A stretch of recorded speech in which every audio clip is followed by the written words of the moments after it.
Welcome back to the Sports Scoop. I am Jareli Ruiz, and if you're just tuning in, you missed my little rant about paying the players what they deserve over at the WNBA.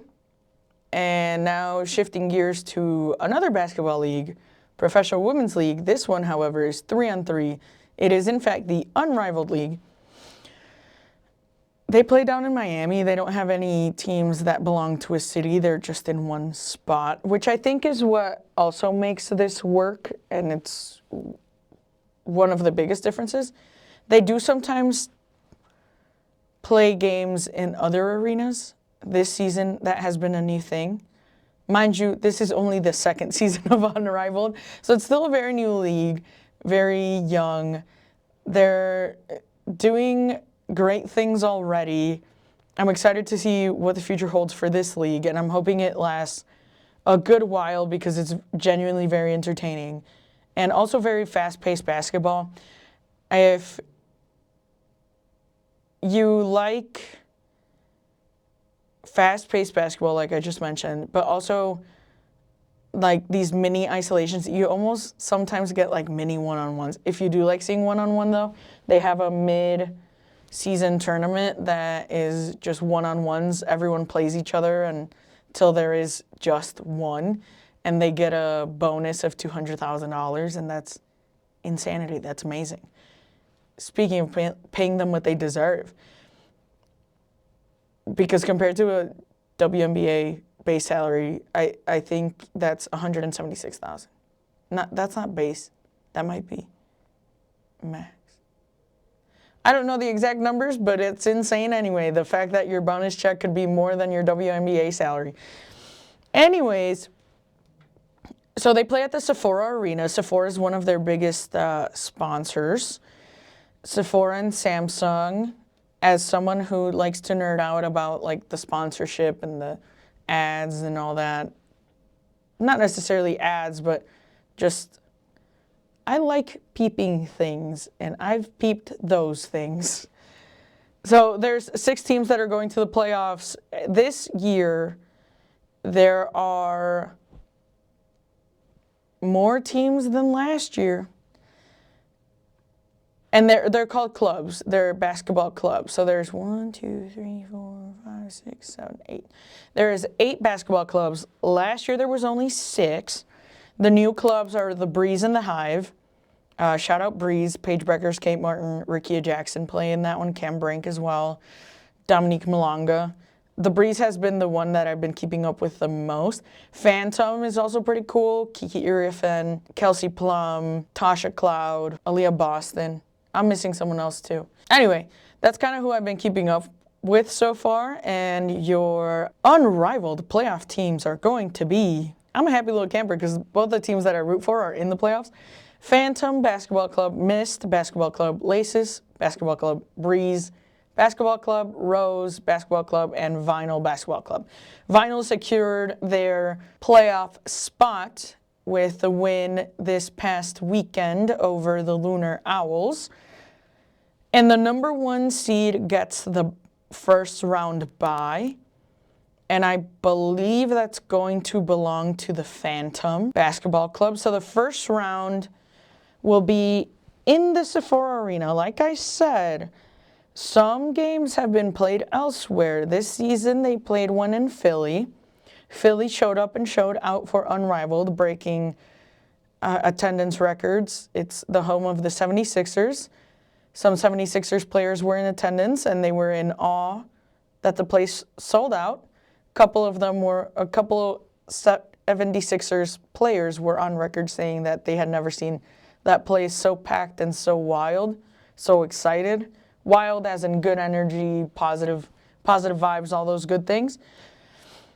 So they're taking the semifinals on the road. Like I said, their home arena is the Sephora Arena in Miami. That's the first round where that will be this Saturday. On Monday, the semifinals will hit the Barclays Center in New York City. And the finals will return to Sephora Arena in Miami. The way it's going to work. First round, you're going to get your number 6 seed versus your number 3. Number 5 seed versus your number 4. And like we mentioned, and like I mentioned earlier, first round bye for the first seed. Lowest remaining seed will go against the number 1 seed at the Barclays Center in New York on that Monday. And the highest remaining seed will go versus the number 2 seed. Finals obviously is just going to be whoever remains from the teams from the semifinals. I'm excited. I like watching Unrivaled. Like I said, it's a very fast-paced game.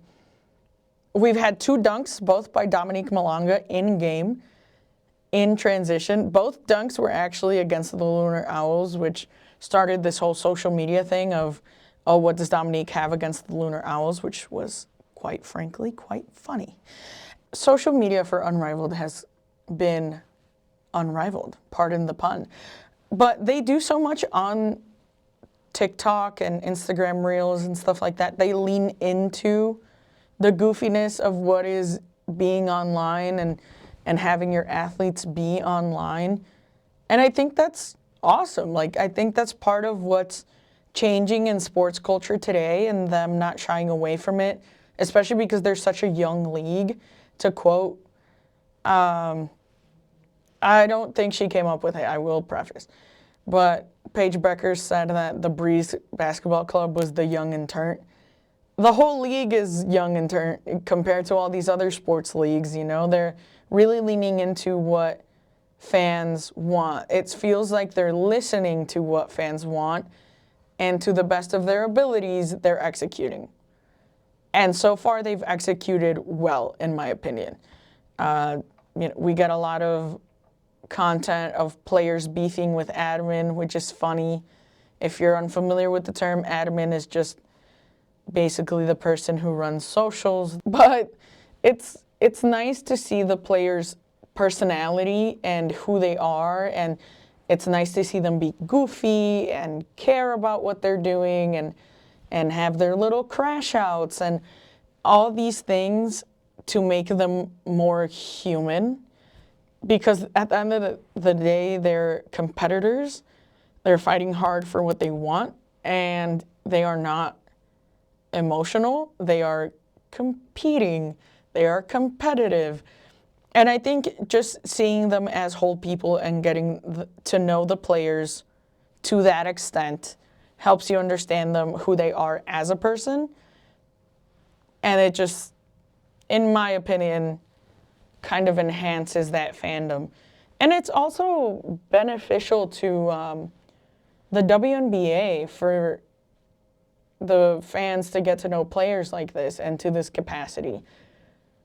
And there is a lot of things where there is still privacy, you know, they're not doing a reality TV show over there in Miami with Unrivaled. Like, they're just sharing a little more than sometimes what we get fed with WNBA and their respective teams with their players. But it's all in good fun in my mind, and so far from what I've seen, there's always going to be like negative things and negative comments out there, and that's very unfortunate, but for the most part, it's been a positive thing in my very humble opinion. That kind of wraps it up for basketball, at least from my end. I wanted to talk about the Olympics.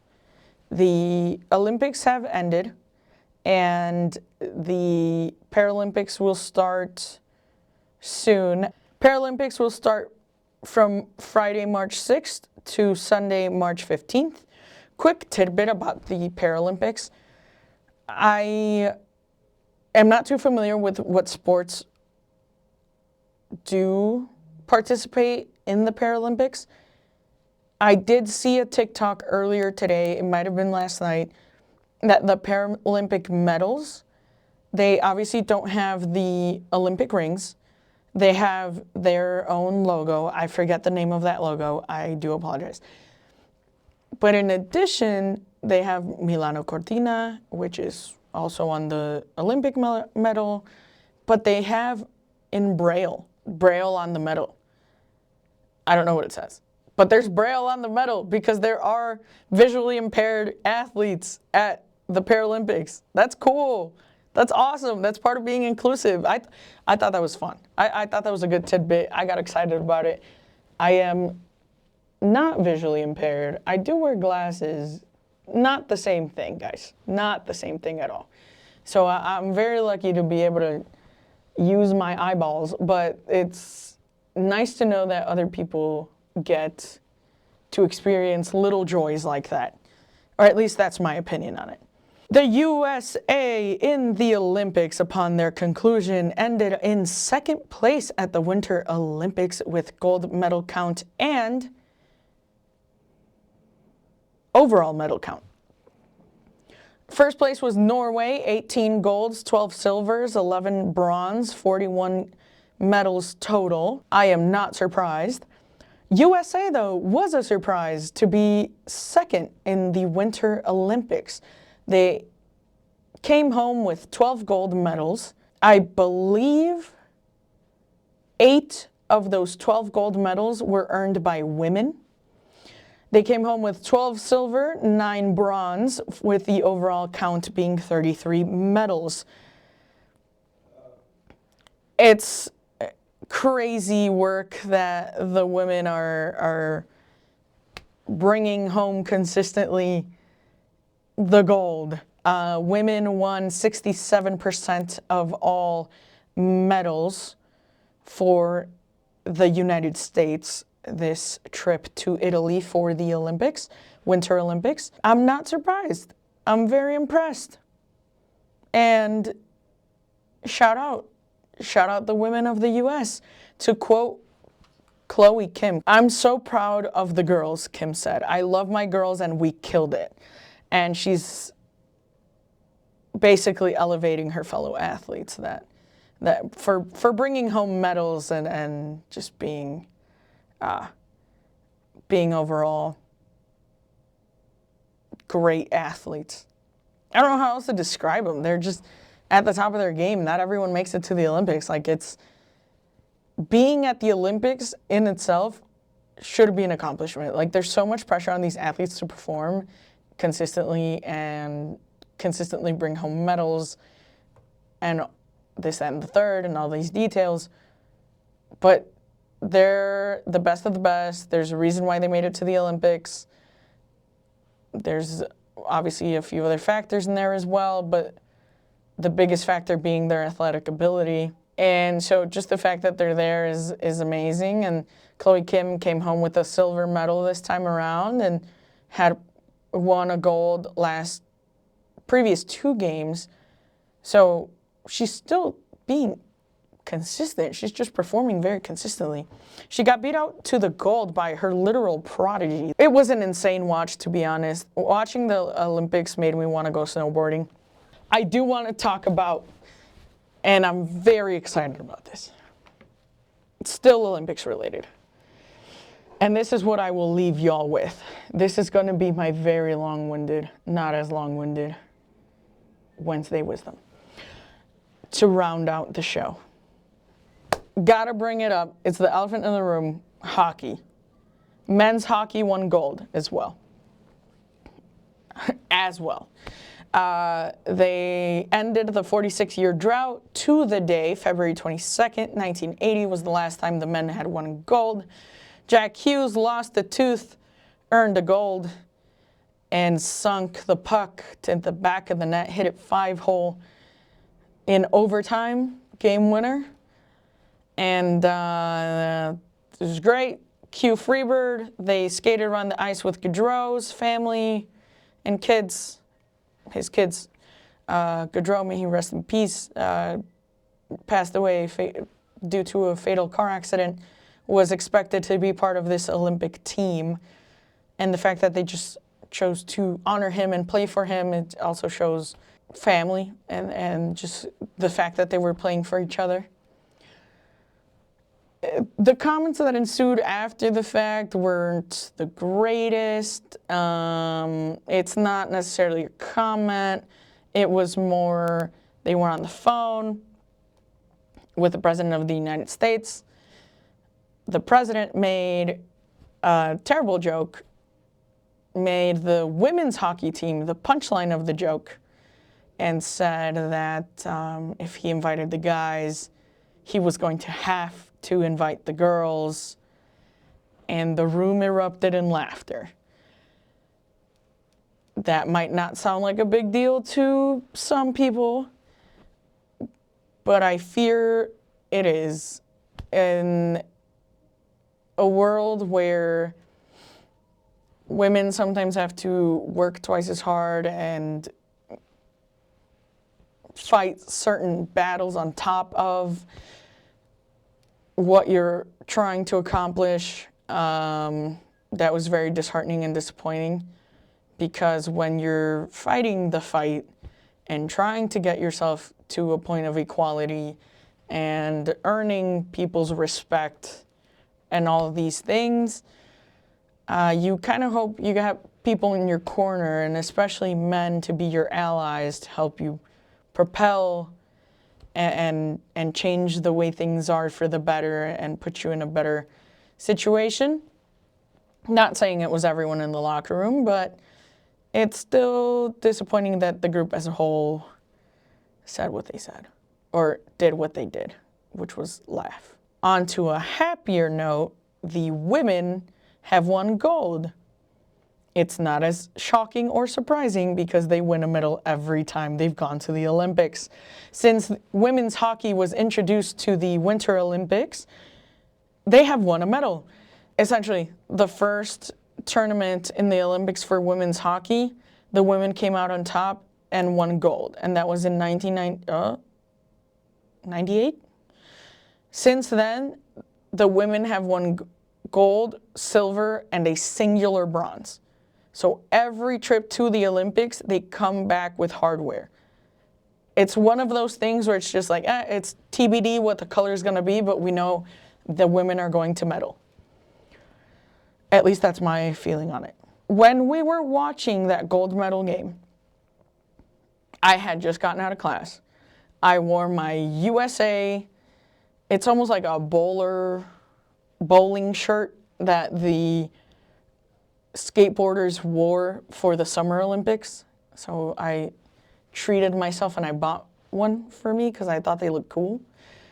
So I wore it because Team USA, it's the women's hockey final, USA versus Canada, tale as old as time. To this point, the women had shut out 3 games. They won all 7 of their games, and the goalkeeper only allowed, before the gold medal match, 1 goal. They were 33-1. 33 goals scored, 1 allowed. That's insanity. You're talking about a goalie who's 5'5". That's sick. Like, that's so cool. Like, her athletic ability is unmatched. Genuinely, hands down. We're talking about Laila Edwards. Laila Edwards, first black woman to play for U.S. women's hockey. I think she was only the 2nd black person to play for U.S. hockey, men or women's. And she's the first black person to medal for U.S. hockey. And she won gold. She was also the first to score a goal.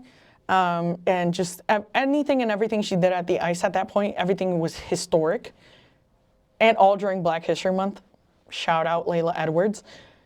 She is from Cleveland Heights, Ohio. There is a cute story there with the Kelseys donating to Laila Edwards' family so they can all make it out to the Olympics to watch her play. And thank you to the donation. There was a lot of family there for Laila, including her 91-year-old grandma and her mom, who made the cutest vlogs. Go check it out. But the women won gold. Captain Knight, got engaged the night before, woke up, won a gold medal, was the flag bearer at the closing ceremonies. It's just, what they did was awesome, and it sucks that shortly after that happened, and it kind of took over, but we were here in the studio watching the game, had just gotten out of class. We're here, I connected my computer to the TV, we're watching the game, we're pins and needles. I'm just, the whole time, you know, Canada scored first, we're all stressing, and then immediately, like, you know, not immediately, but in the second period, I changed the way my hat was because I was wearing it a certain way, so I flipped it around to bring good juju and good luck. And then third period comes around. We're coming down to the last couple minutes. At 2 minutes 30 remaining-ish, we pull the goaltender. Phenomenal job, because at that point she had only allowed 1 goal in the gold medal match, so 2 total for the entire tournament, mind you. She faced 99 goals and she only shots on goal, and she only allowed 2 in. Boy, that was so good. So, you know, moving along. USA pulls their goalie, extra attacker, Laila Edwards sends it. Hillary Knight redirects it, the back of the net. The studio, there was a few of us in here. There's a good like 5 or 6 of us in here. And room went crazy. We're like, guys, there's hope, there's hope. Go into overtime. We're all watching. You could drop a pin in our newsroom just outside the studio here. That never happens. Guys, we never shut up. There's no dead space, no dead time here. You could hear a pin drop. You could hear, I feel like you could hear when I inhaled and exhaled. Like, that's how quiet we were. We were on pins and needles. Great defensive play. Okay, Canada, mid-line change. Gets the puck. Outlet pass. I forget who was the final person to pass to Megan Keller, because Megan Keller took it the length of the ice, basically, from U.S. side to Canada side, and just did a shifty move, and boom, back of the net, golden. U.S. is golden. Fitting, undefeated the whole way. And this is a team that heavily relied on each other. They believed in each other. There was a clear camaraderie. This is one of the best teams in U.S. hockey history. U.S. hockey history, period, but especially for the women. And I'm just so happy that I got to witness that. I'm so happy that I got to watch that game in a room full of people who also enjoy sports. There was nothing like that feeling. Like, we all started cheering immediately. We couldn't believe how good that goal was. Immediately started yelling, "Q Freebird!" It was insane. But anyway, that's what sports can do for you. Sports can bring you closer to your friends, and you can all have a cool cheering party for the U.S. women's hockey team. But that being said, I did post a little TikTok and Reel about it because I kind of felt compelled about speaking on it since I am a woman in sports. But, you know, you belong where your feet stand. I said that in the Reel, but it's very true. It's an affirmation that I stole from somebody from TikTok. Didn't steal, gently borrowed, but it's been very helpful. Thank you very much. And along the lines of being where your feet stand, I also want to echo that it's awesome being here. It's awesome being in sports. Sports are great. I can't emphasize that enough. It's one of the greatest feelings in the world when you see your team scoring a game-winning goal for gold, and to do it with your friends is just unmatched. It's so electric. So that being said, believe in yourself. If you believe in yourself and you have people who believe in you and lift you up, nothing's impossible. Go forth and do great in the world.